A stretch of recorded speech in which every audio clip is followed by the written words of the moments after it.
कई साल पहले एक शख्स की शहर तो पूरे मुल्क में फैल चुकी थी। लोग कहते थे, कहो हाथ देखकर मौत का वक्त बता देता है। अमीर हो या गरीब, सब कानपते दिल के साथ आ सके पास आते और अपनी हथेली आ सके सामने फैला देते। हैरत अंगेज बात यह थी कि जिस वक्त काबा ऐलान करता अक्सर वह सच साबित होता।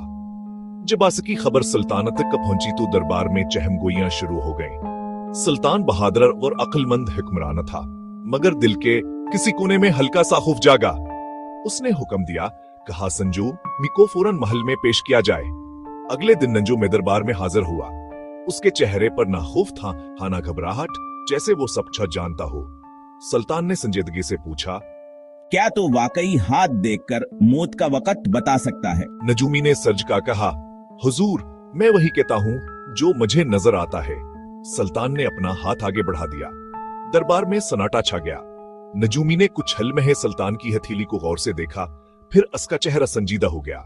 उसने धीमी गरवाजे आवाज में कहा, हुजूर कल शाम सूरज डूबने से पहले आपकी मौत हो जाएगी। ये सुनते हुजीर, अमीर और सिपाही सबके चेहरों का रंग आड़ गया, मगर सुल्तान ने अपने हवास काबू में रखे। उसने सिपाहियों को इशारा किया और नजूमे को कैद कर दिया।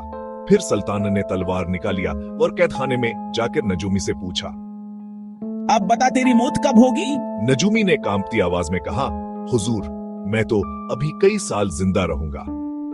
सुल्तान मुस्कुराया और बोला, जो शख्स अपनी मौत का वक्त नहीं जानता, वो दूसरों की मौत का वक्त कैसे बता सकता है?